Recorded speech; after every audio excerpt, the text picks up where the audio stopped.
kesa na napabuti itong kanyang sinasabi dito, lalong napasama. Di ba? Bakit? Dito sinasabi niyang, wag niyo ako ilaglag ha. Tanginan niyo, pag nilaglag niyo ako, lalaglag ko rin kayo. Sama-sama tayo dito. Yun eh. Di ba? Yun ang pinakapunot dulo niya dito eh. Laglag niyo ako, sige, laglagan tayo. Huwag kayong mag-alala. Hindi, isasama ko kayo dito. Sama-sama tayo. Oh. Dahil dyan, mga kababayan, tagumpay. Tagumpay ho. Tagumpay ho yung ating inaasam na lumabas ang katotohanan. Ano kayang sasabihin ni Auntie Claire dito? Siyempre, alam mo naman, ang pambansang fake news na si Auntie Claire. Ipagtatanggol na naman niya yung amo niya. Pero sa tingin ko, delicates na siya dito eh. Yung sa mga bitaw nito ni Romualdez, delicates na siya dito. Kaya ako ewan ko. Sa tingin ko lang sa tingin ko, eto na. Eto na yung inaantay natin. Ito yung inaantay natin na magbubulgar talaga ng kung sino ba talaga ang mastermind. Naku po.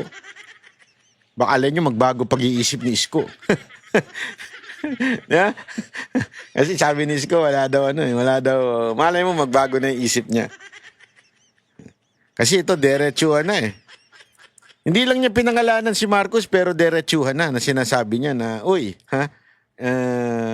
eto executive ang talaga may kagagawa niyan. So, ewan natin, Eto pa, i-play naman natin, Eto kasi yung bago lumabas ito. Okay? Recent lang ito eh.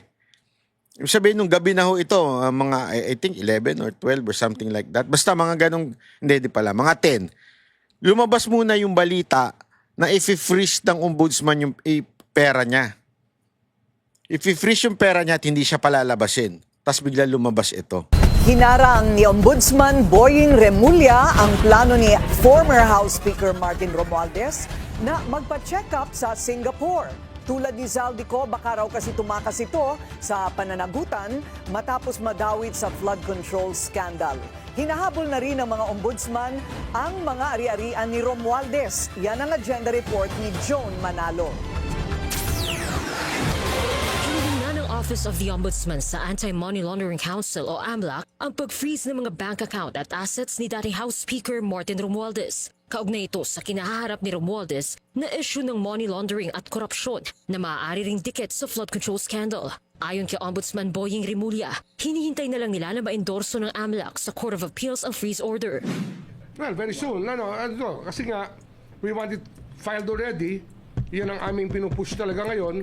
We expect it to be filed by... Pero alam mo, dahil sa daldal nito, lalo sila napahamak. Kasi one, if you're going to freeze someone's account money, hindi mo announce yan. Bakit? Kung i-withdraw yan, hindi pwede naman niya isarado yung account niya eh. Di ba? Agad-agad. Pera niya yun eh.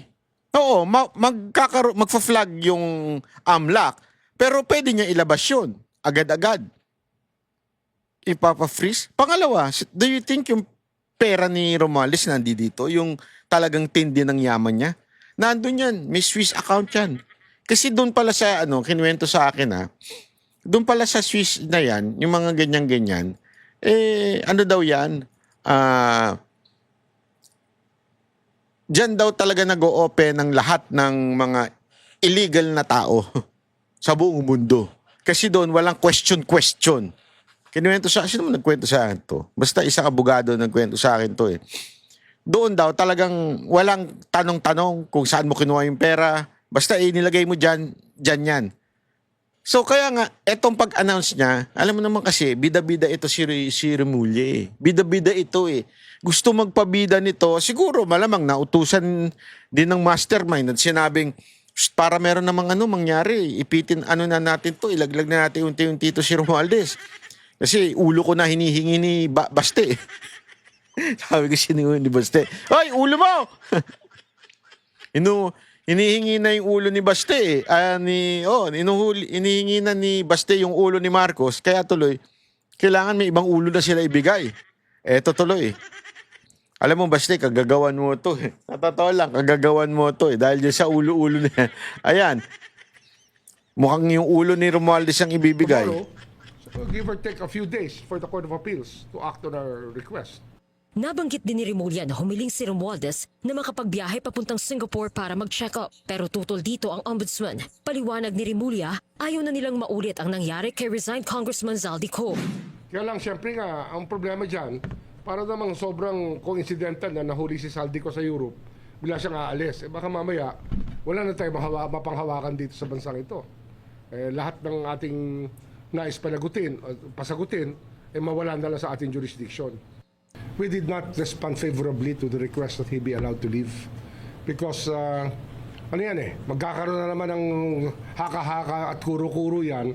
Mabuti lang, sana naman, dito lang siya magpa-check up. Kasi naman, magagaling naman ang doktor natin dito. Base sa request ni Romualdez, ngayong araw dapat lilipad papuntang Singapore ang House Speaker at 5 araw raw sana ang ilalagi nito doon. Kabilang si Romualdez sa mga mambabatas na hinaina ng Immigration Lookout Bulletin Order o ILBO mula sa Department of Justice noong October 2025. Actually, they were burning the lines yesterday and up to this morning. But ako ay held my ground. Sabi ko, when you join government, you already surrender your right to travel, especially to another jurisdiction, especially if you're under investigation. Para sa agenda, Joan Manalo, Balinorio News Channel. Sa Ayun. pahayag naman ng abogado ni Martin Romualdez, tiniyak nito na hindi flight risk ang dating speaker. Wala rin daw rason para siya'y hindi payagang makalabas ng bansa at taliwas sa sinabi ng ombudsman, granted ang travel authority ni Romualdez. Ipinakita pa nito ang travel clearance mula sa House Secretary General. Sa nakaambang freeze order, wala pa raw silang nakikitang formal request of application sa Court of Appeals. Wala pa rin daw kasong isinampa kay Romualdez sa ombudsman. Kita mo ito? Ang weird nito ah. Granted naman daw. Kaya nga, kasi, so far, ginrant ng Kamara yung travel authority. Lumabas yan eh. Ginrant ng Kamara yung travel authority ni Romualdez. Pero merong sinasabi si ombudsman na pipigilan daw nila o wag daw sana. Pero hanggang wala kasi yung case at hihingin mo yan sa court, hindi naman sa ombudsman ang court eh. Hindi sila, Sandigang Bayan. Sandigang Bayan na mag-i-issue ng hold departure order. I-issuehan yon pagka na-demanda mo na. Ang tagal ninyo eh. Last week nyo pang in-announce yan, inuna nyo pa yung announcement. Alam mo kasi ito si si Remulla, bida-bida kasi eh. Sa totoo lang, bida-bida ho yan. Sobrang bida-bida. Tuloy, ayan, baka bukas wala na yan eh. Baka nga ngayon pa lang yung paglabas niya ng kanyang statement, baka nakalipad na yan eh. Remember, tatanong si immigration, asan ang travel authority mo? Eto. Oh. From the House of Representatives. May hold departure order? Wala pa.